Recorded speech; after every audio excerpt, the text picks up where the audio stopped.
Eskom labour unions are demanding a 15% wage increase for their members. The power utility is offering a 3.75% hike. The National Union of Mineworkers, Solidarity and NUMSA say workers deserve this increase as they are subjected to tough working conditions to keep the lights on.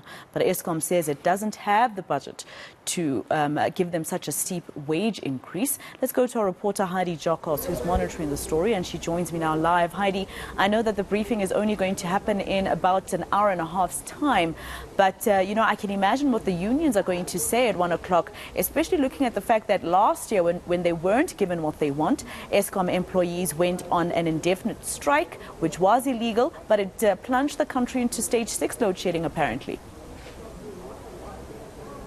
Yes, certainly, Maseko. I think it's going to be critical to see how these wage talks develop. We do know that NUMSA and Solidarity continue with their wage negotiations with Eskom. They started their first round earlier this week and they will continue. But the unions have indicated that Eskom is negotiating in bad faith, and they have not been willing to listen to the demands of the unions. Unions are, of course, asking for a 15% wage increase for the next 2 years. One must remember, and as you rightfully mentioned, Maseko, last year when we saw those wage talks ending in some workers deciding to go on strike, of course that was interdicted, Eskom seeking that interdict because Eskom workers are of course deemed as essential workers, and we did see how that impacted the load shedding schedule. But workers have been very clear, and unions of course have been very clear in their demands, indicating that executives have been subjected to steep increases, yet the workers who have to be in these coal-fired power stations or on the ground actually doing the hard labour are subjected to the lowest kind of increase. Of course we will be seeing that briefing taking place at 1 o'clock from all three unions, but unions have already come out saying that Eskom is not willing to listen to their demands, and they apparently on Wednesday or yesterday, if I'm not mistaken, were supposed to start at around 9 a.m. with their wage talks. They only started just before 1 o'clock, and unions indicating that this is just unacceptable because they don't really have time. They want to get this sorted out, and they want to come to some sort of agreement with Eskom, but they have, as I mentioned, indicated that Eskom is negotiating in bad faith. I must just emphasize that Eskom has come out saying that that 15% wage increase is unsustainable, and they will not be able to meet that 15% wage increase that is being demanded from all three unions because of their financial and operational circumstances. We do know that Eskom's books are in very bad shape. Government, of course, deciding in the budget in February that it will be taking on over 200 billion rand of Eskom's debt. So they do not have the funds to do this, but unions, of course, are putting all the facts on the table and saying, well, perhaps you should eliminate this and relook at this in order to pay your workers the 15% wage increase that they are asking for. At the back of this also, Maseko, you have a country that's currently sitting in stage 6 load shedding. There have been reports that last week when the country was in stage 6, it was in fact stage 8, and the Minister of Electricity, Jose Ramokgopa, coming out and saying he's not aware of that. He's only aware of us being in stage 6. But we've seen the worst kind of rolling blackouts in the last couple of months, with the last week or so also being severe rolling blackouts. So obviously this is going to have a big impact on these wage talks, because unions are going to say, well, you can't even keep the lights on. Surely you should be able to consider a decent wage increase for workers. But Eskom saying they're in a very difficult operational and financial situation.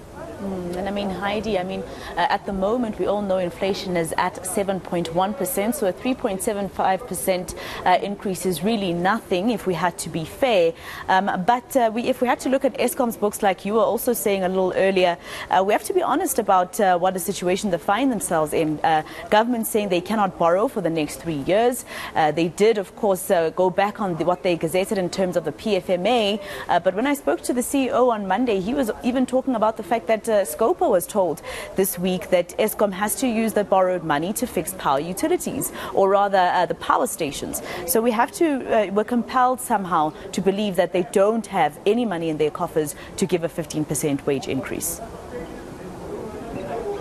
Yes, certainly, and I think wage talks are always difficult in nature, whether it's a struggling power utility or not. But you touch on an important point. Inflation is at 7.1%, and the offer that's being tabled by Eskom is not even above inflation, which is normally something that is considered when a wage offer is put on the table. Eskom is currently offering 3.75%. That is nowhere near inflation or above inflation, which is normally what is offered. It's going to be very difficult for unions to accept anything below inflation, which is currently what Eskom is offering at 3.75%. We do know that the electricity minister about 2 weeks ago, Masego, did an extensive update on his visits to over 18 coal-fired power stations, indicating that the situation is rather dire. Him saying that South Africans must basically buckle up because it's going to be a dark and cold winter.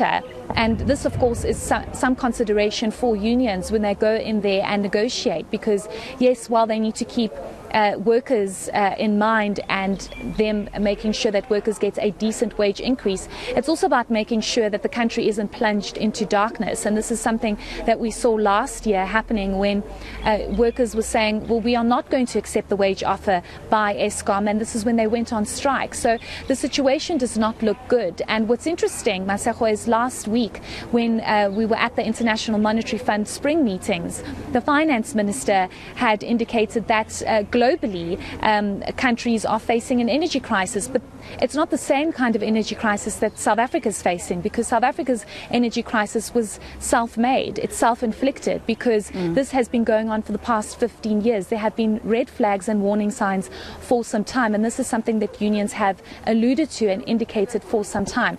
We are also going to be asking unions about the issue of outsourcing and contract workers, because this is a major issue at a number of power stations, that contract workers are being paid thousands, and these power stations are rather outsourcing instead of having permanent workers, which increases the wage bill. And this is obviously something that these power stations are going to have to find a solution around. But we'll obviously ask all these questions at 1 o'clock. You are seeing a number of union members out and about having these caucuses and discussing a number of things. We are seeing NUM on this side. NUMSA was behind me, but they have just moved. I'm going to ask Heidi to just actually show you these visuals and just indicates how serious these talks are and how intense it probably is in those wage talks, Masego. All right, eNCA's Heidi Giokos live for us in Pretoria. Let's leave it there for now.